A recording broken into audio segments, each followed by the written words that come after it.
I'm not sure if I care for the way you put that, Miss Faye. But I must admit, it does seem odd to not have thrown the body in the river. That's true. Unless he wanted to get caught. He wouldn't want to get caught, he just escaped prison, then. Perhaps Miss Faye would do well to try taking a dip in the river herself. What?! After all, you claim to be such an expert in the ways of nature. Dude, you're the one that said it carries all the bodies away! My point is that no matter how odd you may find the killer's method of body disposal, the fact is that this is what the killer did. None of your arguments have anything to do with what the witness saw. Yeah.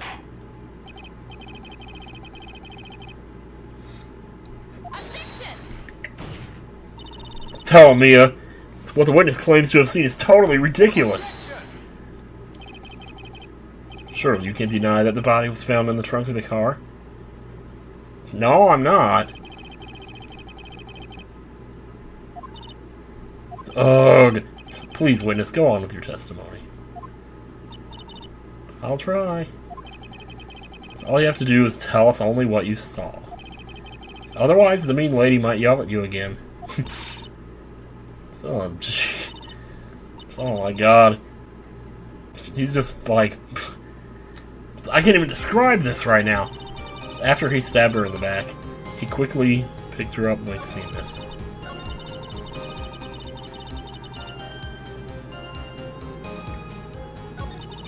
He couldn't just leave him on top of the bridge. Okay. The killer broke into the trunk of the stolen car and hid the body in there. Huh. What did the man do then? Well, naturally, he got in the car and was about to flee. That's when I came to my senses. Said to myself, you have to call the police. And so that's when you called the police. You're sure that you saw all that with your own eyes? She couldn't see the car from where she was. Ooh-wee.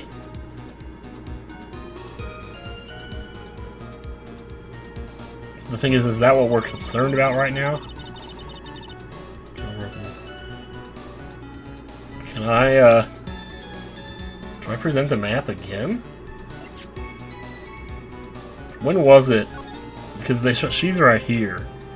You can't see where I'm pointing, but maybe I can put something up on the screen, an arrow or something. Sorry, future Tim. But you gotta learn how to do this stuff eventually. No, you already know how to. Anyway. But yeah, I mean... There was a cliff there. Unless you could see over it.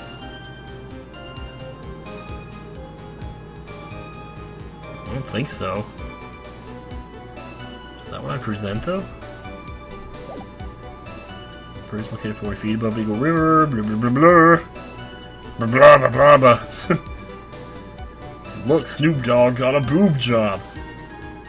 Anyway. What else do I have? What does it say about... It has a timer function. Seems to have been taken.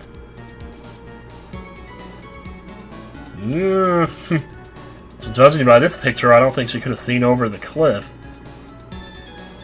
Then again, it depends on where she was holding the camera.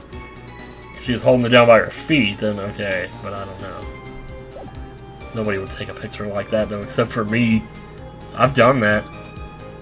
Like, sometimes you get some interesting shots that way. But anyway, it's okay. Where are we going with this? The map? Because she couldn't see the car? Try it. Grapefruit diet. Try it! Looks like you've done it this time. Done what? Made a crucial mistake? Like what, Miss Faye? The killer broke into the trunk of a stolen car and hid the body in there. You're saying you saw that, right? With your very own eyes? Yes, and?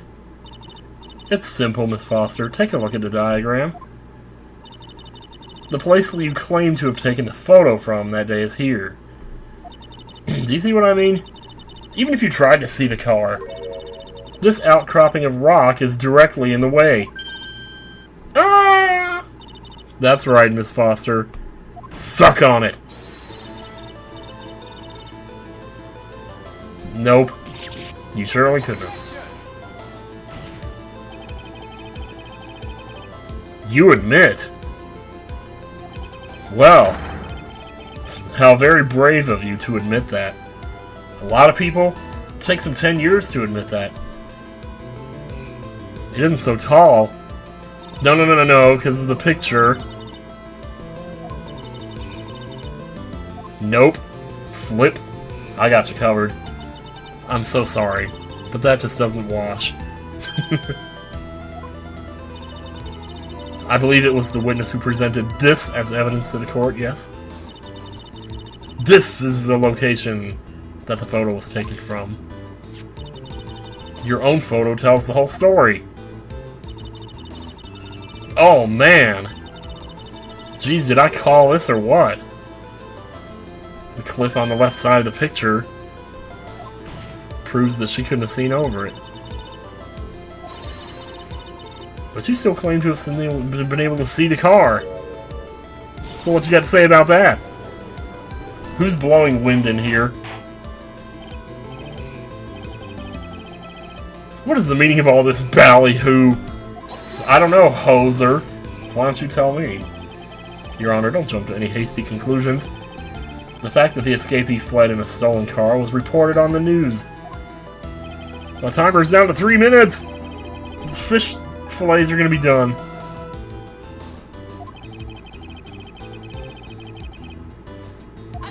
Oh, well...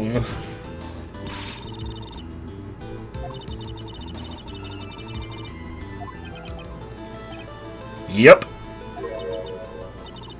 Mr. Judge? What is it? I think I must have remembered things wrong. You think? You can't just say that! Yeah, right. Wink. What are you winking at me for? Oh my dude. Miss Faye, no one on the face of the planet is perfect. Yes, indeed. Quite true. You know what they say. To err is human, to forgive divine. I'm inclined to give the benefit of the doubt to our witness here. What? That's not... No, that's bogus, man. Save the tears for later, kitten. Mr. Armando! Don't look back until the trial is over. Now's the time to go forward. But that wasn't fair. Okay, kitten. You need to relax. Then you need to remember the other kitten's testimony.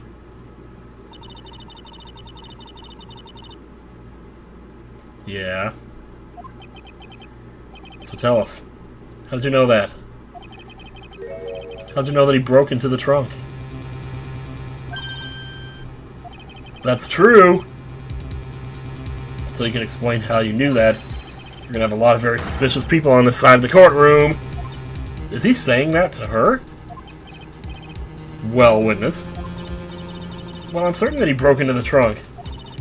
Because there were marks left on the trunk lid. What?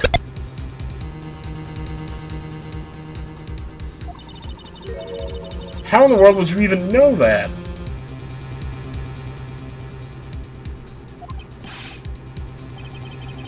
Let me see that photo. Oh, jeez, there are. There are marks on it.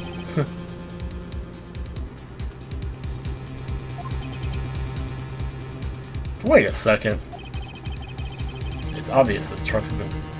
He stole the car, right? So he must have had the keys. Because how else would he be driving the thing? So if he had the keys, why did he have to break into the trunk? Well, Miss Fair, you... Ooh. Oh, man. The judge is on her side. I can't make any mistakes here. What she just said. Is there a contradiction in there somewhere? It doesn't work. Melissa Foster. 38 seconds. Well, I'll give him time to cool off. It looks like you finally betrayed yourself. What? You said you were in a field taking photos of wild flowers. But even so, you knew about the scratches. The question is when? When did you get a chance to see those scratches? Man. Yes, we do. I'm getting pretty tired of waiting over here. Then perhaps it'd be faster if Miss Fey explained herself. Oh, don't mind if I do. Your Honor, the fish sticks are done. So I'll be right back. I better take those out. Because if I don't do it now, I'm going to forget. And they're going to burn. They're going to bend. And then I'm going to be eating something that smells like burning deodorant. Your Honor, there's only one possible explanation. The reason the witness had seen the scratches was... Oh my god. She happened to be passing by. No. She put the corpse in herself. There's your crazy answer right there. She is the owner of the car. No, she couldn't be the owner of the car, because he stole it and drove off. Like, how would she have even known where he went? But she put the corpse in herself? Why would she do that to her own sister? Well, we don't know that she's her sister yet. Is that really where we're going with this? She happened to be passing by. I don't think that's it. Let's go with the crazy answer. We always do at this point. There's only one way the witness had the chance to see those scratches. Yep. Naturally.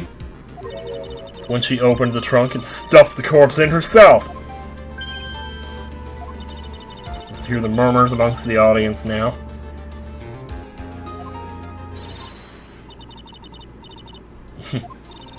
That's ridiculous. I could never. It was the one-armed man. I don't think so, Miss Foster, the people. If Mr. Falls had been the one that put the corpse in the trunk, he would have simply used the car key. There's no need to break it open. There you go. Bam! But he stole the car! So? He stole it from a young couple that had been waiting at a red light. Which means that the key would still have been in the ignition. Oh, I see. I don't know anything about breaking into cars. Flip. Thank you for telling us about the scratches, Miss Foster. Without that, we never would have uncovered the truth. Bam! It couldn't have been Mr. Falls that put the body in the trunk. Windy, windy. Everyone knows it's windy. Well, get used to it, Edgeworth. If that were true, then how do you explain the photo that she took? The corpse could only have been put in the trunk when the incident occurred. And we already know that at the time she was taking photographs.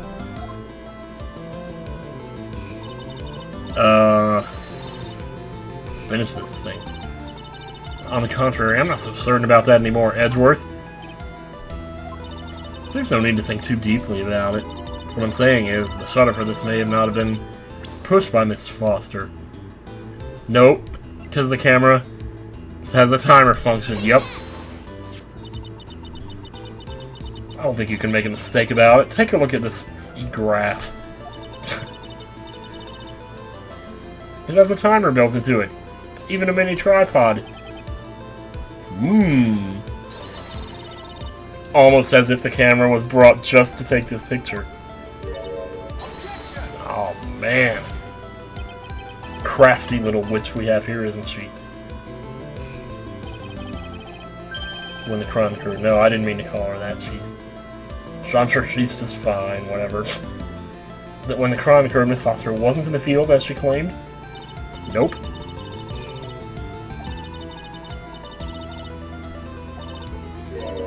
She was not in the field.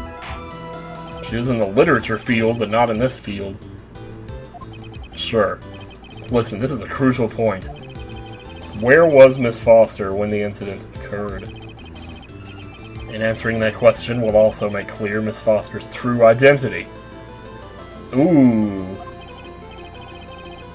So this is the big one. Where was Melissa Foster when the incident on the bridge occurred?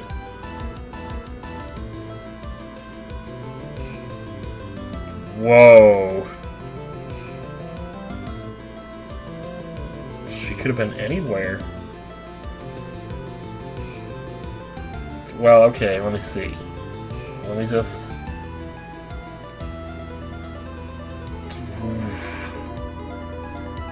Oh my god. So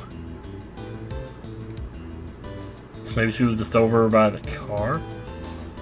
See, the thing is, though, we know, at least, I mean, I assume the game expects you to have figured this out, that she's Valerie's sister. Now, if we are to assume that the killer, you know, did what he did with her sister, she wouldn't just be standing over here watching it. And the whole thing with her setting up the camera to take a picture like she already knew it was going to happen. Is it possible she, like, went in her sister's place?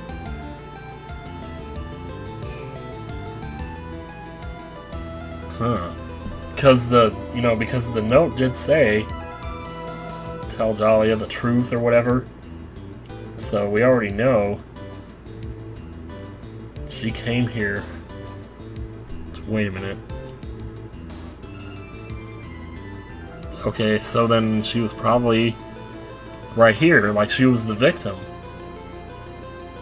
But if that's the case, then where was Valerie? I don't know. I'm gonna try that.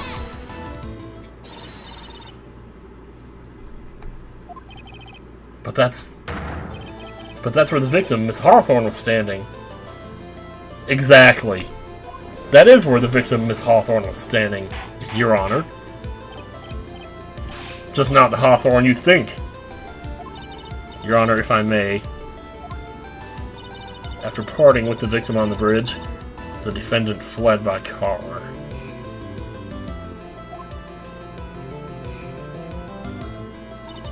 But this would mean that there was no time to put the victim in the trunk.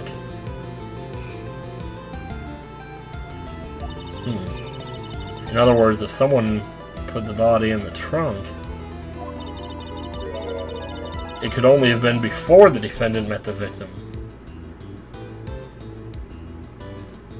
Wait a second, what? I'm not sure I follow. How asinine. Of course Mr. Falls met with the victim. The only person with the opportunity to have put the victim in the trunk is the same man that killed her. Yeah. You still don't understand, do you? By the time the witness's photo was taken, the victim was already dead. The person in the photo was not Valerie Hawthorne. Whoa!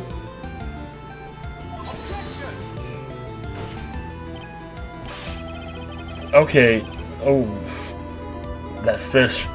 I gotta do something with that fish that's been sitting there. I can't stop here. Let me just go put it in the stove. It's a melted cheese that I put on it. Okay, sorry about that. I want to keep my fish warm so that when I eat it, it's not cold. Who exactly is the victim in this photo? It's obvious, isn't it? It's your own witness. What? You hoser. It's the only possible explanation. The woman that Mr. Falls met on the bridge that day was not Valerie Hawthorne. It was you, Melissa Foster. Yep. Let's remember that it was raining and foggy on the mountain that day. Mr. Falls himself believed that the woman in front of him was Valerie Hawthorne. But the defendant knew Valerie Hawthorne very well. After all, she was the one whose testimony helped get him convicted in the first place. But since then, My client has spent 5 hard years in a federal penitentiary. He couldn't remember exactly what she looked like anymore. You were just making this up as you go along. Where's your proof? You got it all right here. Do we? At the time of the incident, Mr. Falls had forgotten. Didn't they say that earlier, though?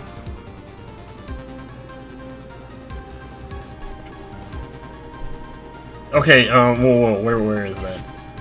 I think I know. Was this it? Yeah, that's why she wore the white scarf, because he didn't know what she looked like anymore. They said that, like, straight out, did they not? Pretty sure. Mr. Falls had forgotten the victim's face. That's why he needed some piece of identification, please. Namely, this muddy scarf. It was Mr. Falls who requested that she wear the scarf to identify herself. That's already been proven by the note the victim left. Boom shakalaka. In other words, as long as you were wearing a scarf like he asked, anyone could have pretended to be Valerie. Oh, boy. Well, what do you have to say to that, Melissa Foster?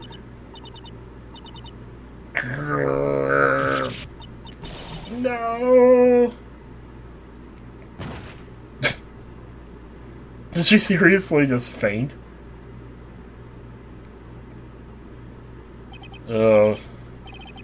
Where's Miss Foster? She's gone. She's collecting herself in the lobby. She's collecting amiibos of herself. Since she can't take selfies anymore, she has to take amiibos now. She hid the body in the trunk. Was she already dead? Did she kill Valerie and just put her in the...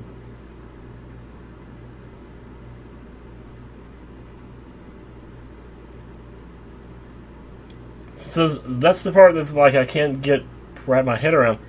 So, I mean, I could see, like, if there's scratches on the trunk, then, okay, maybe those were there because she broke into the trunk.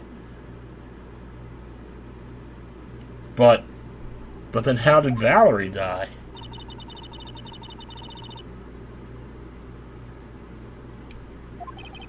The only question is, why did she do it? Well, isn't that obvious? She's the true criminal. Ugh. Well, we'll have to wait for Miss Foster to compose herself before we start again. And that could take 3 days, so what do you say we go home, stop by Waffle House on the way, have a chicken patty melt, and play some Doom. Yes, Master Splinter. Oh, do we get to talk now? With Edgeworth? Oof, to be continued. Oh, I want to see that conversation now.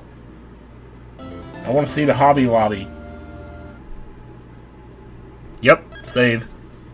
Well, guys, as much as I hate to do it, I'm going to have to stop here.